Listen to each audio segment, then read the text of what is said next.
Hi guys and welcome back to the kingdom. I hope you guys are having positive and productive weeks this week. So this week we are going to continue on from last week and talk about how I made my reversible flipped sequin removable dust jackets for the Caraval series.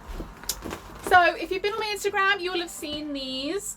Here they are all together. So we've got the Caraval in the red and the gold, which you will have seen last week. So I'm not going to spend too much time talking about this, but this is Caraval. I leave it as the red version because I love the red version, but I do often play with the spines and have like a stripy gold effect on there. So this is legendary, blue and silver, whereas Caraval was red and gold. So as you, if I come closer, you can see the beautiful magic. There we go, and as you can see, like, this has still got the stripes on it from where I play with it when I walk past my bookshelf. I cannot now walk past my bookshelf without stroking my books. It looks really strange, but it's very satisfying. And this is Finale. So this goes from silver to gold. I was playing around with the idea of it being blue and red, but I couldn't get that fabric, you know, this side of the year essentially, and I also wanted to play around with this concept that I keep on the back because I actually prefer it on the back. So here's what we've got. This is a little top hat. Obviously at the moment it's the opposite colour to the gold, and when we brush our hand up it also changes colour. So you've always got this little top hat that changes colour too. It's not perfect. I will be the first person to admit that it doesn't work perfectly. It was a first attempt, but I'm actually really pleased with how it came out. Like I said, it's not exactly central, which I think adds to it not looking kind of like it should. But honestly, I really do love the way that this came out. And you can see all of the ways I try to do that in this time lapse. So without wittering anymore, let's jump to it. Okay, so I started with the same technique as I did last time. And I started with measuring up my books, cutting out the backing fabric and making the case so that these will be removable. That way if I want to go back and do any additional painting or book spray or edge spraying, then I absolutely can, because you know me, I will probably get crafty again at some point, particularly with this series because I love it. Again, following the same technique as last time, measuring 8 inches longer than the book to 2 to 4 inches higher. Hemming the sides, making the pockets by gluing above and beyond where they should fit, turning it inside out, slipping it on the book to make sure it fits and cutting off any excess. Then it's a case of cutting out the sequin fabric, gluing it on with the one web. You obviously need an iron for this method, but again, I'm not the greatest sewer in the world, so using a glue and an iron is far easier than trying to use a needle and thread. And then that's how legendary is made.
to make the top hat work.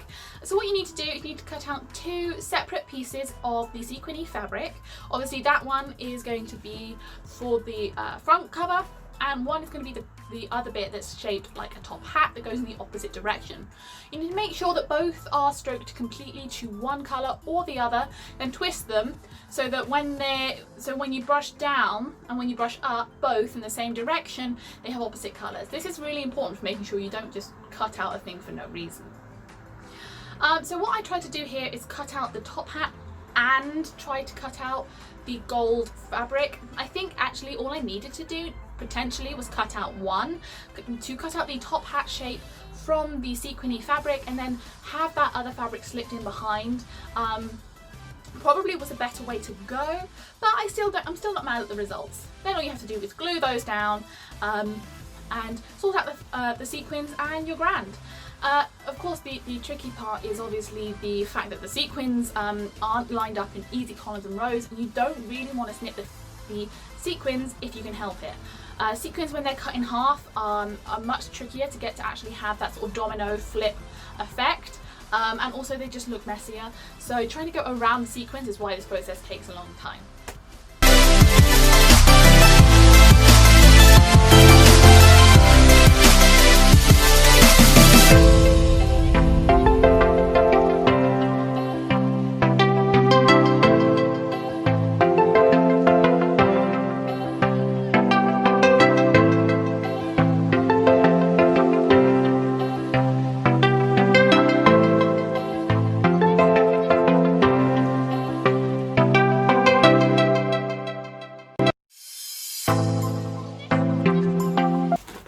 So here's another look at this series. So we've got Caraval, we've got Legendary, and we've got Finale.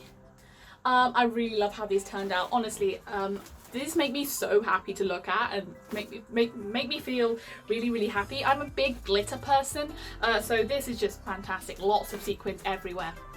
I hope you enjoyed this video as much as I did. If you did, please give it a big thumbs up and subscribe and all of those wonderful things. If you've got any ideas that you'd like me to try, particularly if you've got anything like any ideas for me to do with the rest of this flip sequin fabric, hit me up, let me know. One of the things I was thinking that I could potentially try is making bookmarks out of it, potentially. I'm not entirely certain. Next week, my experimental version of Twilight will be with you. You guys can judge what you think on that. There are parts of it that I love, parts of it that I think perhaps I was getting very ambitious over, but we'll see what you guys think about that.